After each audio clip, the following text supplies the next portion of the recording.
Hey everyone. I don't know about you, but I'm usually my own harshest critic.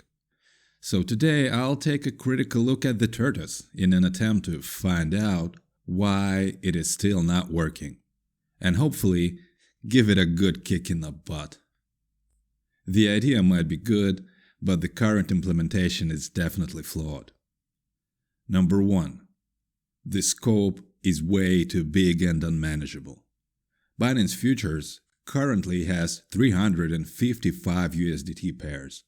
I have 11 distances for each side, so 355 pairs times 11 distances times 2 sides equals 7,810 individual combinations to manage and maintain.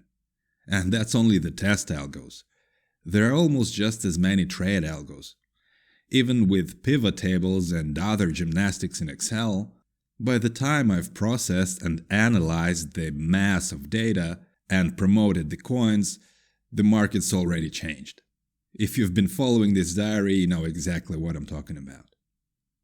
Number 2, which is a corollary to number 1. Of the 11 distances, the 5 highest ones are, for all intents and purposes, useless. They comprise almost half of the scope under management, but in terms of the number of trades, they account for well below 1%. Only 64 out of almost 8,300. Taking care of them is hugely inefficient. Number 3. The 355 coins seem way too different to apply exactly the same algos, with the only meaningful variable being the distance.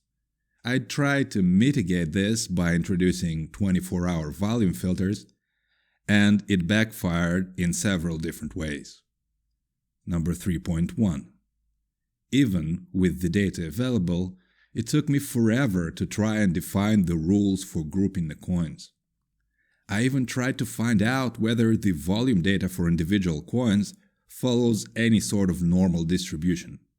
For some coins, it is somewhat close, but for others, it is nowhere near. So, do I cut off at ±1 standard deviation, or 2 standard deviations?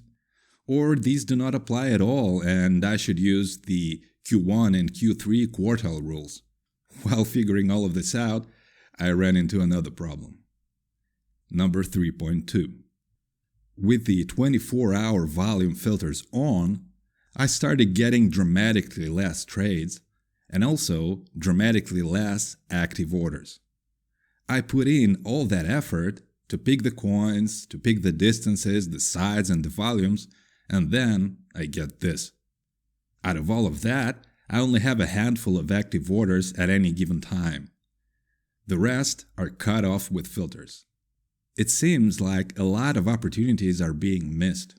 And there hasn't been a dramatic increase in profit-to-loss ratio with the introduction of the 24-hour volume filters. Number 3.3. Another corollary. This is a hugely inefficient use of margin.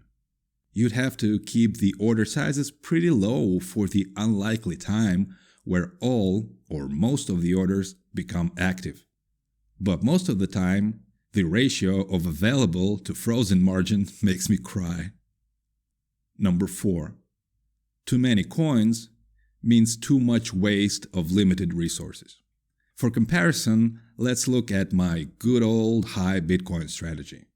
It is my saving grace that just about keeps me from imploding. Over the last 2 months, it made me 855 USDT for an ROE of 56.5. And that is despite this one miserable day. When Bitcoin becomes volatile, this strategy places orders at fixed distances for around 300 coins. Now, of the 300, it had at least one trade on 172 coins. It means that the remaining 128 coins, or around 400 orders, are absolutely inconsequential and are dead weight. Next, out of the 172 active coins, 36 made things worse, as they lost money in the aggregate.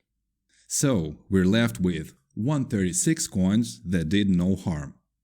Furthermore, of those 136, only 83 made a total of over 10 USDT each, and only 40 made over 20 USDT each.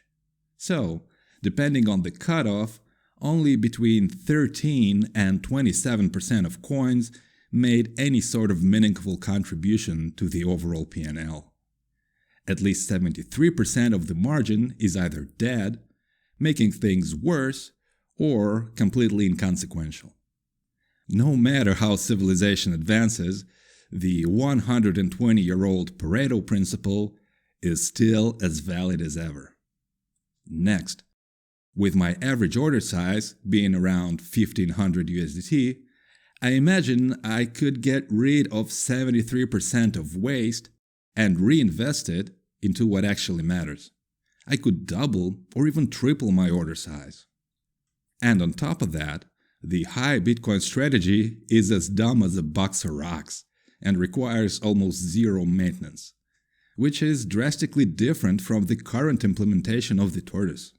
Tons of effort for no results.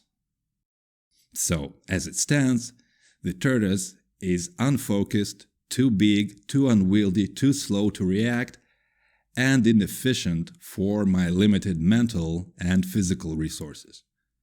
I'll be looking for ways to shrink it down, shrink its scope to about 20% of what it used to be, and focus on that. I'm trying to sort of turn this thing into a nimble ninja turtle.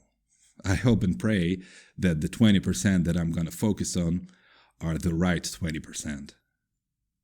Thank you for being here with me and listening to what I have to say.